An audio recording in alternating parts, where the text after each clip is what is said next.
কৃতজ্ঞ। তাই যখন আমার এখানে পোস্টিং হয়, আমি যখন জানতে পারি যে মোজামপুর তথা কালিয়াচকের একটা অংশ ড্রাগের দ্বারা এফেক্টেড, আমার একবারও মনে কোনো রকম দ্বিধা আসেনি যে এটাকে এখান থেকে শেষ করা যাবে না।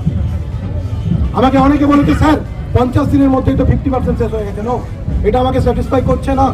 50% ড্রাগ শেষ মানে 50% আসে।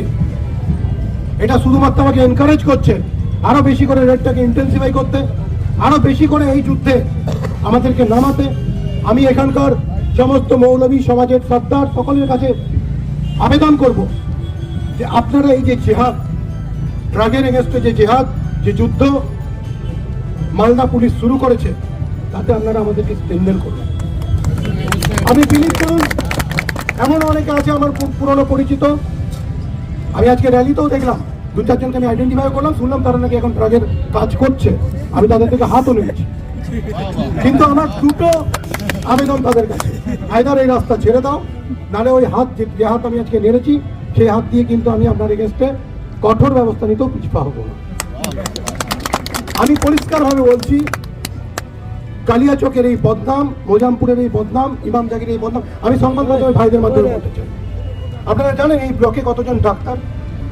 আপনারা জানেন এই অন্যান্য পশ্চিমবাংলার অন্যান্য জায়গার ছেলেমেয়েরা যখন বিকল্প বৃত্তি হিসাবে বাইরে কাজ করতে যায়, যখন কেউ অন্যান্য কাজে নিযুক্ত হয়, তখন এখানকার ছেলেরা স্বপ্ন থেকে একটা স্কুল বানাবে। মোজামপুর, ইমামজাগির, মোজামপুর অঞ্চল, কালিয়াচক অঞ্চলের ছেলেরা বিকল্প পেশা হিসাবে স্কুল বানাতে চায়, কারণ তারা শিক্ষার চাষ করতে চায়। তারা শিক্ষাকে ব্যবসা, বিকল্প ব্যবসা হিসেবে ধরে নিয়েছে। তারা নিটের প্রিপারেশন করায়।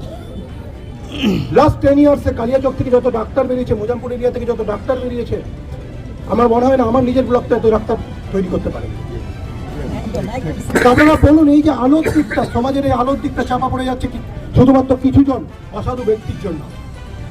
আমি এখানে হয়তো 1 বছর থাকবো, 2 বছর থাকবো, 3 বছর থাকবো, বাট আপনারা এখানে বাস করবেন। আমি সত্যি বলছি, আমার ক্রাইম ওয়ার্কের হাতে খড়ি এই জায়গায়। তাই মোজামপুরের প্রতি আমার একটা আলাদা করে ভালোবাসা আছে, মালদার প্রতি আছে, মোজামপুরের প্রতি সেটা আরো বেশি তীব্র। এখানকার আমি এটুকু বলতে পারি, একদম চ্যালেঞ্জ করে বলতে পারি, এমন কোনো ব্যক্তি নেই যার বয়স 30 হয়ে গেছে সে আমাকে চেনে না। এখানকার প্রত্যেকটা বাচ্চা, ছেলে, মেয়ে সকলে আমাকে চেনে। তাদের সাথে আমার পরিচয় হয়েছে, তাদের আমি সাপোর্ট পেয়েছি। আমি কৃতজ্ঞ এই জন্য। আজকে আমি যেখানে দাঁড়িয়ে আছি তার সোপানটা, তার ভিত্তিটা, তার ভিত্তিবস্ত্র স্থাপন হয়েছিল এখান থেকেই। এই মোজামপুর তখন অশান্ত ছিল, এই ইমামজাগির, এই নারায়ণপুর, এখানকার লোক আমাকে অকুণ্ঠ সমর্থন জানিয়েছে। আমি এটুকুও বলতে পারি, এখানকার অনেক যাদেরকে মানে ট্র্যাডিশনালি ক্রিমিনাল বলা হয়, তারাও পরবর্তীকালে এসে আমার হাতে হাত মিলিয়েছে। তারাও আমার সঙ্গে হাতে হাত দিয়ে এখানকার থেকে ক্রাইমকে নির্মূল করার জন্য তারা আমাদের সাপোর্ট করেছে। এরকম নয় যে একবার বিপদে চলে গেছে সে আর ফিরে আসতে পারে না। আমরা আবার বলছি, যে পাপ আপনি করেছেন সেই পাপের প্রায়শ্চিত্ত আপনাকে করতে হবে। কিন্তু আপনি যদি সারেন্ডার করেন, আপনাকে আমরা একটা বিকল্প সুযোগ দেবো আবার ফিরে আসার জন্য। কিন্তু আপনি যদি মনে করেন সমাজকে কলুষিত করবেন, সমাজকে পঙ্গু করবেন, এই যে একটা অভিশপ্ত নেশায় আপনারা মেতে উঠেছেন কিছু কিছু ব্যক্তি। মোজামপুরের কত % লোক এটা আছে? 5%, 10%। এমনভাবে আপনারা এটাকে ইন্ডাস্ট্রির মতো বানাতে চেয়েছেন, এমনভাবে বাচ্চা বাচ্চা ছেলেগুলোকে প্রলুব্ধ করছেন যে ভাই দেখো, এটা করলেই তো 10,000 টাকা, এটা করলে 20,000 টাকা, এটা করলে 1 লাখ টাকা। কচি কচি যে সমস্ত মন, 17 বছর 18 বছরের অপরিণত মন আপনাদের জন্য প্রলুব্ধ হচ্ছে। বেশ কিছু পান্ডা, কয়েকজন পান্ডাকে আমরা ধরে শিগড়ে পাঠিয়েছি। বাকি যে সমস্ত পান্ডা আছে তাদের লিস্ট আমার কাছে তৈরি আছে। আমি আপনাদের আশ্বস্ত করতে চাই, এই 5% অসাধু ব্যক্তির জন্য গোটা মোজামপুরের বদনাম আমি হতে দেবো না। মোজামপুর যেমন আপনাদের, মোজামপুর আমারও।